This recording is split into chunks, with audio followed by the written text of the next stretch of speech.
Okay, we're on the gaseous state. We're going to take a look at the warm-up, and in this warm-up, you've got a container full of water. You have a glass inverted over the top of it, and some of that water has gone up into the glass. And the first question is, no matter how many dishwashers you have in your home, meaning your brother, your sister, your mom, your dad, you've likely inverted a glass filled with water in the sink and noted the water didn't run out completely. Why does the water remain in the glass? Well, above this water, you have atmospheric pressure pushing down. And the atmospheric pressure pushes the water down and it forces it to actually stay in the glass.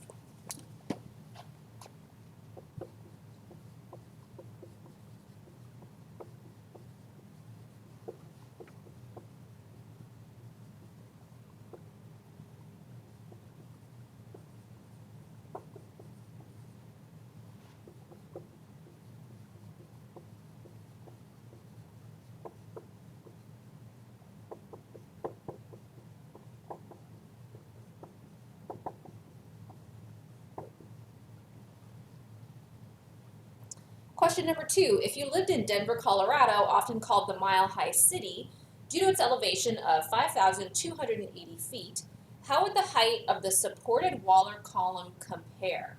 Explain your answer.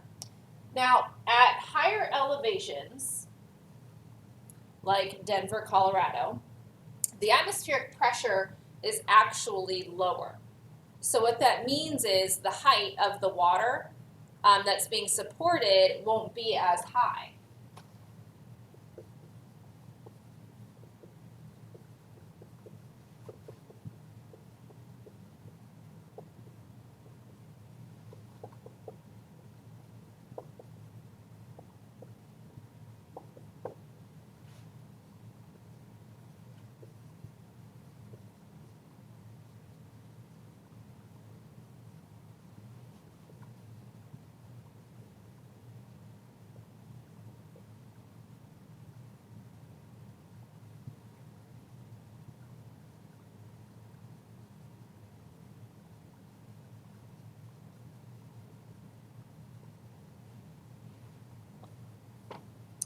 So we're going to be talking about gases today and some of the properties of gases.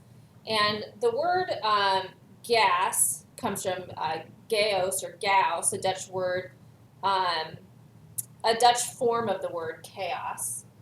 And gases were the last set of substances to be understood chemically until about 1750. The only gas that was relatively known was the most familiar one, which is oxygen. And, air, which is composed of 78% nitrogen and 21% oxygen, with really small quantities of argon and carbon dioxide and a few other gases. Most substances can exist as solids, liquids, or gases, and the state that they exist in depends upon the temperature and the pressure, and some of the attractive forces that exist between the molecules themselves, because that affects the physical properties. Or the state that they're in is going to affect the physical properties. So there are a few special properties of gases that we should discuss. The first one is that gases expand to fill any space that's available. That means regardless of the size of the container, they will occupy the entire space. Most gases are colorless and a lot of them are odorless. All gases have very low densities. And gases can be mixed in any proportion to form solutions. What this means is I can mix carbon dioxide gas, oxygen gas, helium gas, any gases can mix. And when they say they form a solution, what that means is they will mix uniformly and you wouldn't be able to distinguish where one versus the other is. Okay, like when you look at air, air is a gaseous solution because it looks the same throughout. Okay. Volume of a gas changes dramatically when the pressure and temperature changes, and we're going to talk about that.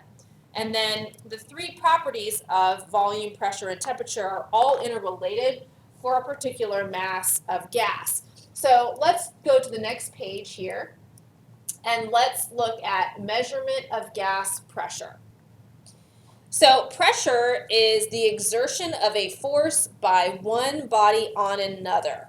And the force is exerted on your body and everything else by the air in the atmosphere is known as atmospheric pressure. Okay? And there are two different devices that are commonly used to measure atmospheric pressure, or the pressure that is exerted by gases. One of them is mainly used for measuring atmospheric pressure, and the other one is used for measuring the pressure of enclosed gas samples under different conditions. So what we use to measure the atmospheric pressure is known as the barometer. And barometers are consisting of a really long glass tube that's sealed at one end and filled with a liquid. And that tube is inverted and placed in a dish of the same liquid. So this is a picture of a barometer here. And the most commonly used liquid in a barometer is mercury. And the height of the mercury column, this would be the column that is in this inverted glass tube, when we're at sea level, the height is 760 millimeters of mercury, and this measurement is known as standard atmospheric pressure. So this happens when you're at sea level. Another device that we use to measure the pressure of a gas, but this would be in a closed container, is a manometer. Okay, the principle involved is the same as that of a barometer. A manometer has a U-tube that's partially filled with mercury, and one side of the U-tube is going to be connected to a gas container. So if we take a look at the next page here, this is what a manometer looks like. Here is your U-tube. This is the shaded region is your liquid mercury, and then it is connected to a tube filled with a certain gas. And the atmospheric pressure exerts a force on the liquid mercury that's at the open end of the tube. So here's the open end of the U-tube here, and here's the atmospheric pressure pressing down. And the difference between the heights of the two mercury levels is a direct measure of the difference between the two gas pressures, and this difference in height here between these two liquid mercury levels in the arms, this is known as delta H. And depending upon the situation, depending upon whether the atmospheric pressure is equal to the pressure in the gas in the container, if those are the same, then the pressure of the gas is going to equal the atmospheric pressure. If in the event the pressure of the atmosphere is greater than the pressure of the gas in the container, you'll notice that the atmospheric pressure is pushing that liquid mercury further to the left side of the U-tube. If you want to get the pressure of the gas in this container, you would take the atmospheric pressure minus the difference in the height between the two mercury levels.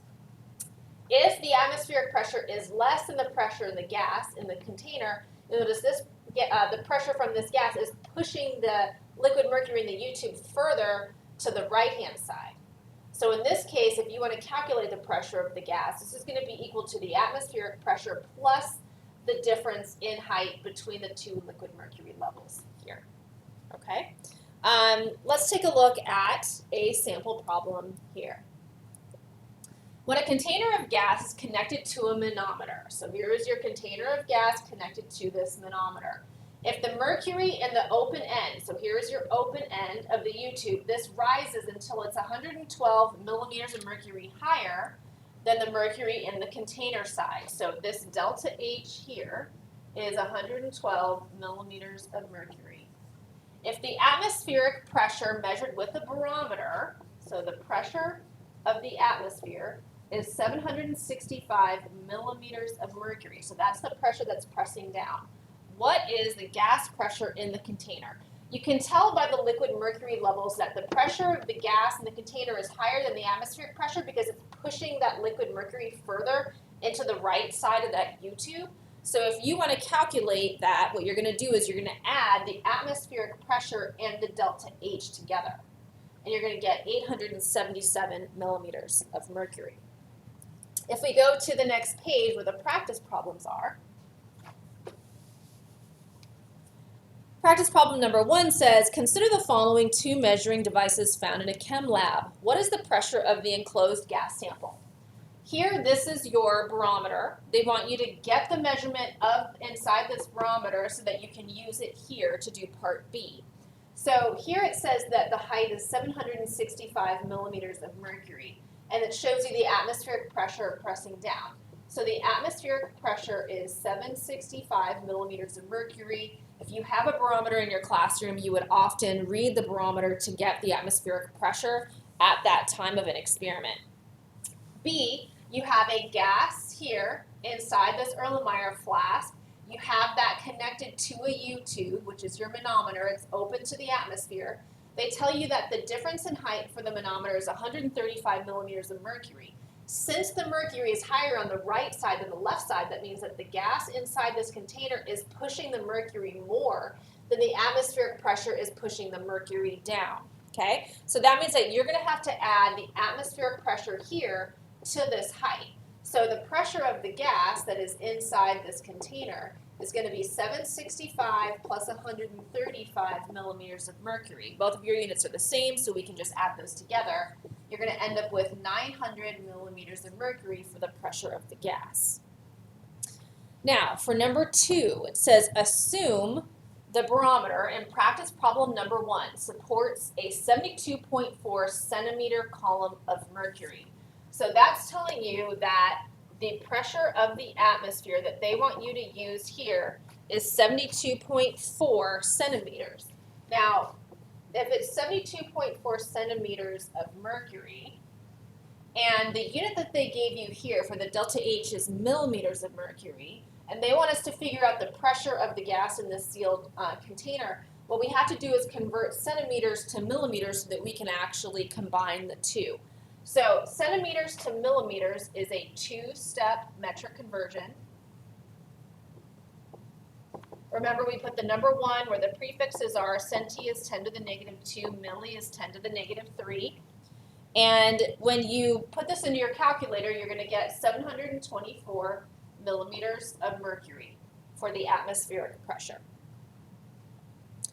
Since when I look at this image, the mercury in the U-tube is further to the left towards the gas than it is, the atmospheric pressure is pushing it further down than the pressure of the gas is pushing on it. So that means if we want to get the pressure of the gas that's inside this sealed container, you're going to have to take the pressure of the atmosphere minus the delta H, because here, this image is showing us that the pressure of the atmosphere is greater than the pressure of the gas in the sealed container.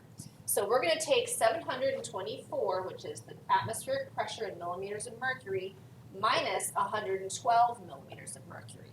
And that's going to give you 612 millimeters of mercury for the pressure of the gas inside the sealed container.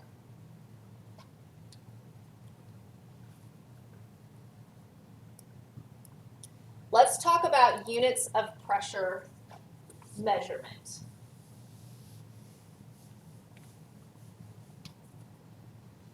Now, pressure is force divided by area. Gas pressure is caused by particles colliding with the surface of their container. So the more particles that you have colliding with the surface of their container, the higher your pressure will be. And we can measure pressure in various units. We can measure them in torr, which is honor of Torricelli, an Italian chemist. We can measure them in millimeters of mercury. We can measure them in pascals. We can measure them in pounds per square inch, which is also known as PSI. And down here at the bottom in this shaded region, they have given you the equivalencies for the different standard atmospheric pressure units at sea level. So if you have 1 atmosphere, that is equal to 760 millimeters of mercury, which is also 760 torr, which is also 14.7 psi, which is also 101.3 kilopascals, which is also 1.01 bar. So depending upon what unit you're trying to convert between, whether it's atmospheres to torr or atmospheres to psi, you can simply use, you don't have to go through each one of these to get to the next one. You use what you need. 1 atmosphere equals 14.7 psi, or 760 millimeters of mercury equals 101.3 kPa. And what we're going to do is we're going to take a look at the next page, and we're going to apply this concept in a sample problem. The city of Denver is commonly referred to as the mile-high city due to its elevation in the Rocky Mountains. Assume the atmospheric pressure in Denver is 82% of the pressure at sea level. Calculate the pressure. If you look at the previous page at the bottom where the equivalencies are that I just told you, 1 atmosphere is a pressure at sea level. So what you can do is you can multiply 82%, which as a decimal is 0.82, times 1, and you're going to get 0.820 atmospheres. And they want us to convert it to all of the 6 units that were defined on the previous page, all of those equivalencies. So if we convert atmospheres to millimeters of mercury first, I'm just going to go back and show you so you understand how we use this. I have 1 atmosphere equals 760 millimeters of mercury. So what I'm going to do is I'm going to use that here. I begin with my 0.820 atmospheres. Atmospheres is on the diagonal because I need to cancel it. Millimeters of mercury is on top. 1 goes next to atmospheres, 760 goes next to millimeters of mercury. I multiply across, I get 623 millimeters of mercury. Now, since on the previous page, millimeters of mercury and torr are the same, I don't need to show the work. Whatever I get in millimeters of mercury is exactly the same thing in torr. So I also have 623 torr, and that's because 760 millimeters of mercury equals 760 torr. Now, if I want to convert to pounds per square inch, or PSI, I can take my 0.820 atmospheres, and if you look at the equivalencies on the previous page, you'll see 1 atmosphere equals 14.7 PSI. So I don't have to go through each conversion or each unit to get to PSI. I'm going to multiply across, I get 12.1 PSI. If I want to convert to kPa, 1 ATM is 101.3 kPa. I multiply across, I get 83.1 kPa. If I want to convert to bar, 1 ATM is equal to 1.01 bar. I multiply across, I get 0.828 bar. Okay? And since all of the equivalencies on the previous page are to 3 significant figures, that is why all of these results are also to 3 significant figures. Okay, let's take a look at the practice problems that are on the next page here.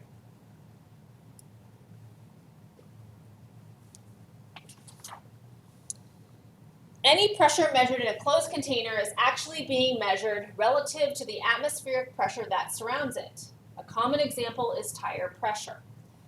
The total pressure in a tire is the sum of the pressure read on a tire gauge and the atmospheric pressure. Bicycle tires can be inflated to a much higher pressure than automobile tires. The recommended gauge pressure for a mountain bike is between 40 and 60 psi. If a tire gauge indicates the pressure in a mountain bike tire is 55 psi, what is the overall tire pressure in units of kilopascals? Assume the atmospheric pressure is standard, or 14.7 psi. Okay, so if I've got 55.0 psi, and they're asking me to convert it to kilopascals, if I look on the previous page, I'll see that atmosphere is equal to 14.7 psi, and an atmosphere is equal to 101.3 kilopascals. So what I have to do here is I have to convert psi to atmospheres and atmospheres to kilopascals, because those are the only units in between psi and kilopascals, if that makes sense. So those are what the unit equations provided allow me to do. So you have to convert psi to atmospheres first. 14.7 goes on the bottom with PSI. 1 ATM goes on the top with atmospheres. That allows you to cancel PSI. Atmospheres is on the diagonal, kilopascals is on top. You'll put the 1 next to atmospheres, the 101.3 next to kPa, and that's how you convert from ATM to kilopascals. You're going to end up with 379 kilopascals.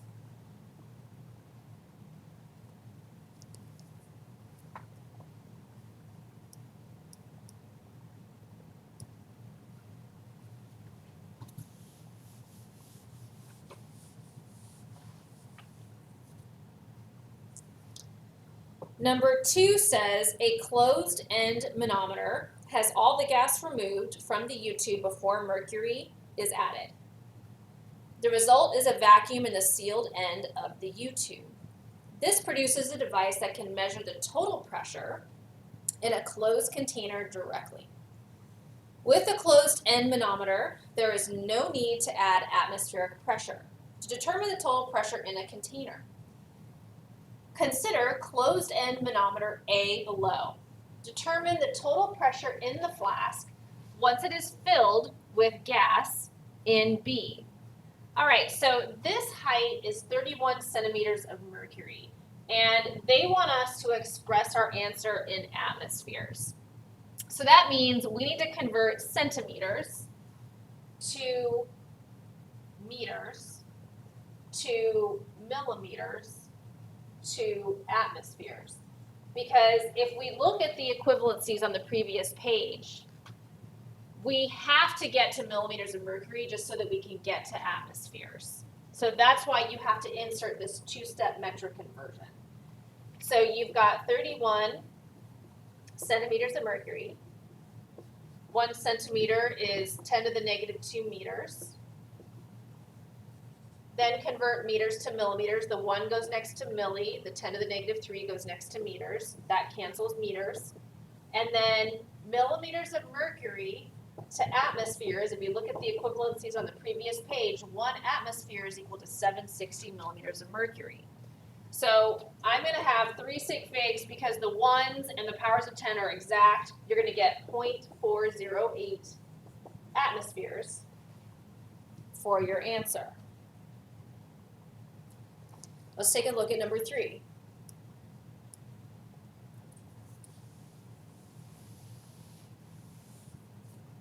The pressure gauge in a full scuba tank reads 206 bar. Convert this pressure to units of PSI, which are standard scuba units in North America. Okay, so if I look back at the equivalencies, you'll notice that bar goes to atmospheres. And I can convert atmospheres to pounds per square inch because I have these equivalencies stated.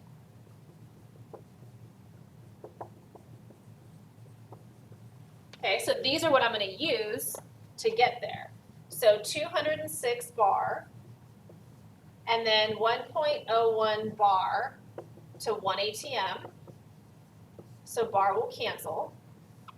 ATM is on the diagonal, PSI is on top, 14.7 goes with PSI, 1.00 goes with ATM, so it can cancel. You're going to end up with 2998 PSI. If I wanted to round this to 3 significant figures, it looks like I would have to put this into standard scientific notation to make it 3.00 times 10 to the 1/2 PSI.